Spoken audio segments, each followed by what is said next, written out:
Welcome back. We start with Niger, where 71 soldiers have been killed in an attack on a military camp in the western part of the country. In a statement, the Defense Ministry said 12 others were wounded in the western Talabiri region. Niger's Army Colonel Boubacar Hassan said the troops came under attack by hundreds of heavily armed terrorists. President Mahamadou Issoufou cut short a trip to Egypt to return home following the attack. The assault is believed to be the deadliest against Niger's military in living memory. No group has yet claimed responsibility.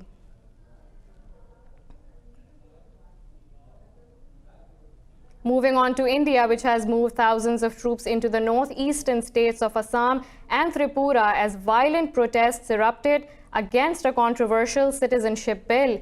Yesterday, New Delhi passed the bill to give citizenship to non-Muslim minorities from 3 neighboring countries. Assam city of Guwahati has become the epicenter of protests and has been placed under an indefinite curfew. Hundreds of protesters have been detained in Guwahati, Devbrugh and Jorhat. Internet services have been suspended in 10 districts of Assam and the entire state of Tripura.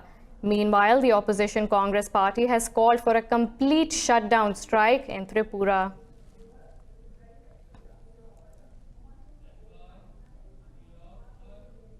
The US says North Korea's latest missile tests are deeply counterproductive and closing off prospects for negotiating peace. The US ambassador to the UN, Kelly Croft, said Washington is ready to be flexible and take concrete steps with Pyongyang towards an agreement. This report will tell you more. Kraft said Pyongyang needs to make difficult but bold decisions to work with Washington. The U.S. envoy warned the Security Council will act accordingly if Pyongyang does not stop its provocations. She said North Korean nuclear tests aren't tantamount to security. Missile and nuclear testing will not bring the DPRK greater security. It will not bring the DPRK or the region greater stability. It will not help the DPRK achieve the economic opportunities it seeks. In fact, it will do the opposite. Meanwhile, Russia and China have stressed the importance of dialogue with Pyongyang. China says it has rejected the idea of joining a framework to discuss nuclear arms control with the US and Russia. Foreign Ministry spokesperson Hua Chunying said Beijing has no intention of joining trilateral arms control negotiations with the two countries. Hua said the US is trying to shift responsibility to China when it comes to nuclear disarmament. She was referring to comments made by US Secretary of State Mike Pompeo after his meeting with Russian Foreign Minister Sergei Lavrov in Washington. Pompeo and Lavrov discussed the New START bilateral nuclear arms reduction treaty, which is due to expire in February 2021. Pompeo said the US believed other parties, such as China, need to be brought into a wider discussion on arms control. In the UK, Britons are voting in the country's 3rd general election in under 5 years. 650 constituencies across England, Wales, Scotland and Northern Ireland are up for grabs. Over 45 million voters are registered to take part in the election process. Conservative leader Boris Johnson and Labour Party chief Jeremy Corbyn are the 2 front-runners hoping to form the next government. A majority government requires 326 seats in the House of Commons. The polls are being seen as a second referendum on Brexit.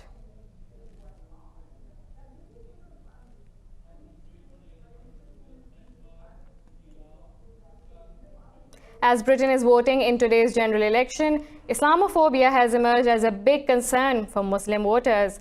Britain's Muslims say they should have more representation in politics. Details of this in this report. Britain is preparing for one of its most crucial elections. It's a country where Muslims form over 5% of the population, but anti-Muslim sentiment remains a huge problem. There has also been a spike in hate crimes targeting Muslims. The public affairs manager of the Muslim Council of Britain says Islamophobia is the community's biggest election issue. The main concern of British Muslims this election is Islamophobia. That's the #1 thing people are looking for their political parties to commit to tackling. Abdullah Falik, head of research at the Cordoba Foundation, adds British Muslims are looking for candidates who will safeguard their rights. He believes the Muslim community should have more representatives in the political arena. With the current situation of a Brexit debate and discussion, the things are not so easy.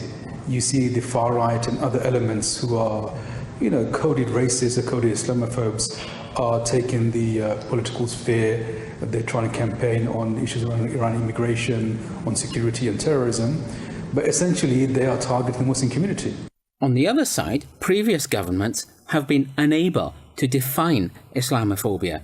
Reports suggest if Muslims do come out to vote, their impact could be transformative in many parts of the UK.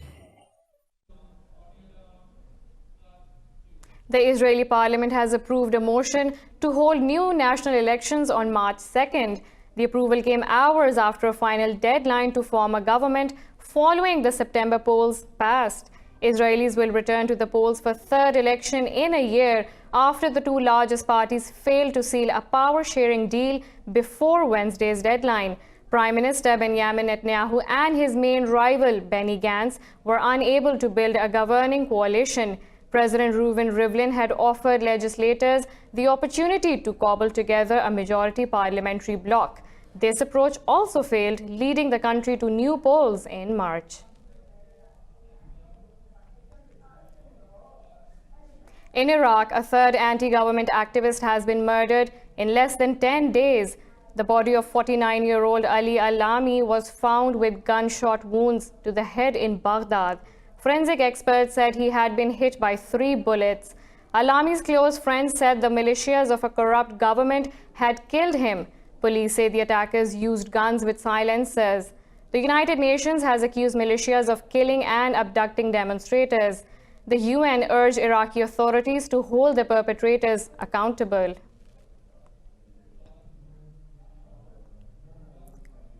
The U.S. Treasury Department has imposed sanctions on Iran's biggest airline and its shipping industry. It said the sanctioned companies have been used by Iran's Revolutionary Guards to send weapons to Yemen's Houthi rebels.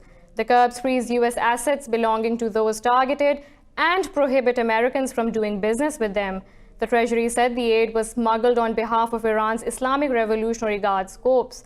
Talking to media, U.S. Secretary of State Mike Pompeo said he hoped for further dialogue with Iran on potential future prisoner swaps. He said the U.S. will follow every tiny opening to free a handful of Americans known to be in Iranian custody. Pompeo said Washington would continue strangling Iran's economy through sanctions.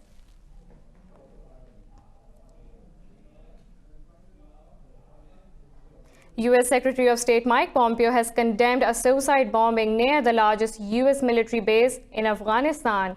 Yesterday, at least 2 people were killed and over 80 wounded when a bomb exploded close to the Bagram Air Force Base. Pompeo said at least 5 U.S.-led coalition troops were wounded in the bombing. A government official says the explosion was followed by a gunfight between the attackers and security forces. The Taliban claimed responsibility for the attack. A Taliban spokesman said tens of U.S. and Afghan soldiers were killed or wounded in the attack. Washington resumed peace talks with the Taliban last week, 3 months after President Donald Trump abruptly cancelled them.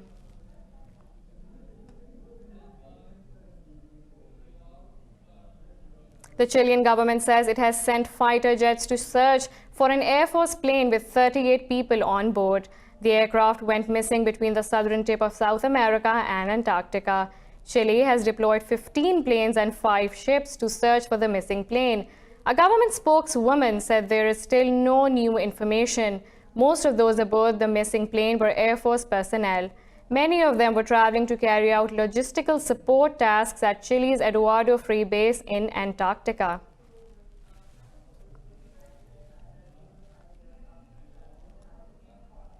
In Gambia, former President Yahya Jammeh is still revered by a part of the population despite the damning evidence against him. With the country still reeling from the years of dictatorship, his hardcore supporters still want him to return. More about his regime and support in this report. Former Gambian dictator Yahya Jammeh lost the country's presidential elections on December 1st, 2016. The event marked the end of a brutal regime that lasted 22 years in this tiny West African state, entirely surrounded by Senegal. But 3 years on, die-hard fans still sing the praises of the one-time tyrant, now in exile in Equatorial Guinea. He is the only president who can develop the country. He is the only president who will know that when we speak with him, he will know what we are talking about. He will understand what we are talking about. A body called the Truth, Reconciliation and Reparations Commission, or TRRC, was set up to investigate crimes committed under the Jammeh regime. It has heard shocking testimony, including from hitmen who say they carried out dozens of murders for the regime. Harrowing allegations of torture also feature prominently, and Jammeh himself has been accused of rape.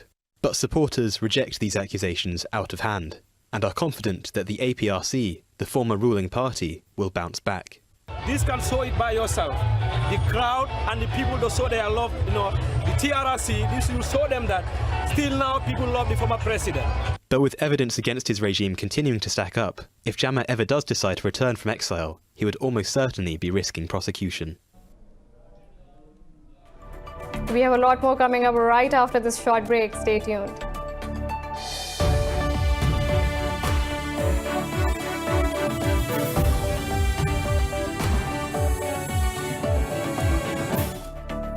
Welcome back.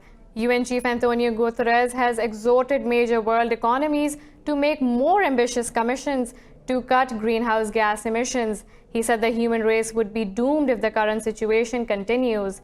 At a conference in Madrid, the UN chief expressed hope governments are ready to submit more ambitious climate plans in 2020. Guterres said despite being a key emitter, Europe is showing a clear will to move forward. Meanwhile, the new EU president has launched a Green Deal policy package to tackle climate change, raising €100 billion for the purpose. EU chief Ursula von der Leyen said this is Europe's man on the moon moment. The European Green Deal is on one hand our vision for a climate neutral continent in 2050, and it's on the other hand a very dedicated roadmap to this goal. It's kind of 50 actions for 2050. In Western Austria, a tourism project in the state of Tyrol is facing criticism amid growing concerns for the climate. Researchers have warned unchecked greenhouse emissions put 90% of glaciers in the Alps at risk of disappearing by the end of this century. More in this alarming report. Tourist numbers have stagnated in Australia's snow-capped Pitstall Valley. A local lift company is pushing to expand the region's skiing sector in an attempt to bring them back. The project plans a summit station with restaurant and new cable cars. The Pitstaller Glacier has hardly changed for the past 30 years in terms of the offer. This is winter guests' priority. It is absolutely necessary to realize this merger. But the scheme has drawn criticism from environmentalists who are alarmed about the region's vanishing glaciers and are pushing back against the project. We are confronted with climate change in Tyrol. According to future forecasts, skiing on glaciers is only possible until 2050 at the most. So this is a relatively short period, while the massive encroachment into nature is irreversible, and therefore we find that ecologically it doesn't make a lot of sense. If the project goes ahead, it will add more than 64 hectares of slopes to the current 120 hectares.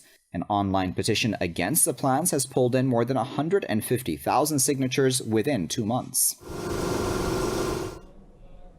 In Turkey, a music teacher is grabbing his students' attention by creating musical instruments from vegetables. His inventions include a flute carved from a radish and an ocarina made from a potato. This report has all the details.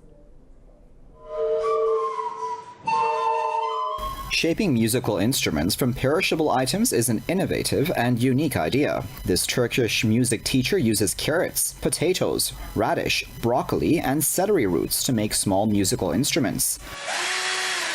Volkan Yaran says this is an interesting way to encourage his students to enjoy music.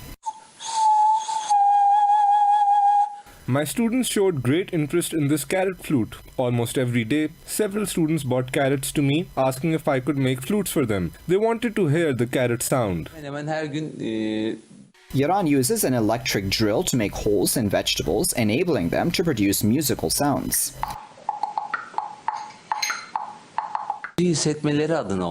My aim was to show the students that music is everywhere in nature, so they could better feel the music. This activity has made Iran's class a favorite among students. This is what children love, especially the fries. I made an ocarina out of a potato. Here is the real ocarina, and here is the potato ocarina.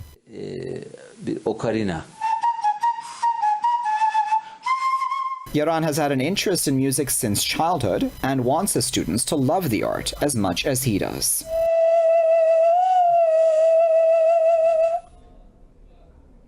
In South Africa's Kalahari Desert, a team of British engineers and mechanics are trying to construct a car capable of breaking the current land speed record of 760 miles per hour. But there's still some distance to travel before the super racer is ready to achieve this goal. More about the super racer in this report.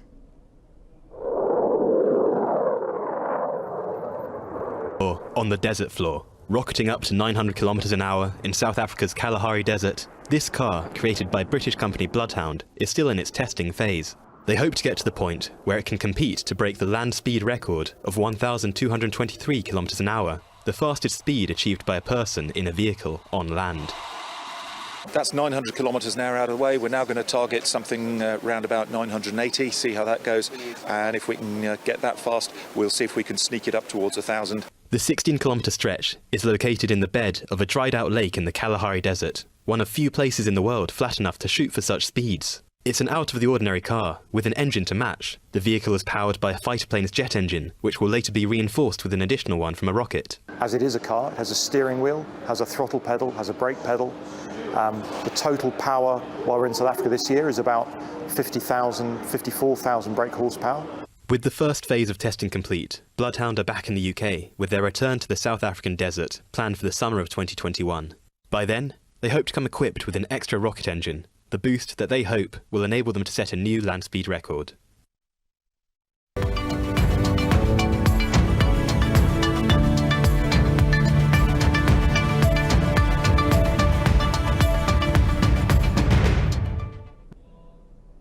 The US Federal Reserve has kept interest rates unchanged after cutting rates at each of the last 3 meetings.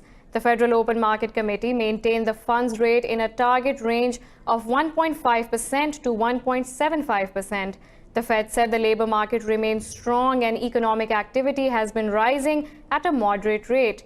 The central bank's chairman, Jerome Powell, said the economic outlook remains favorable despite global developments and ongoing risks. He said current monetary policy will probably remain unchanged.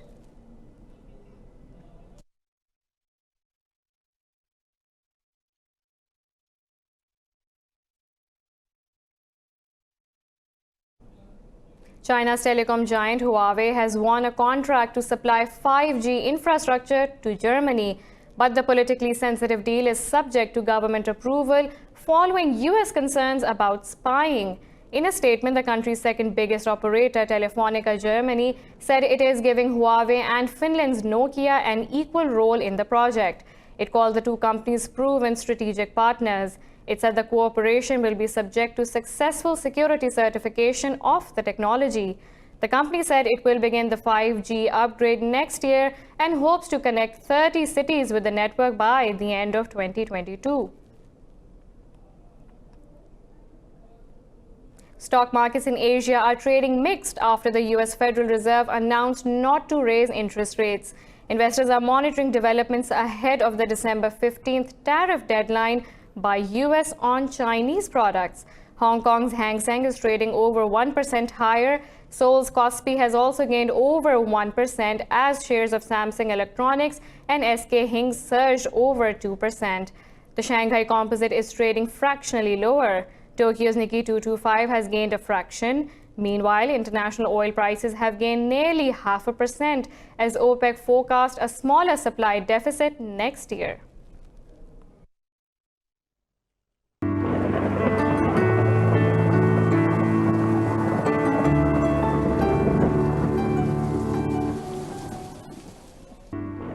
Now let's look at the weather from around the globe.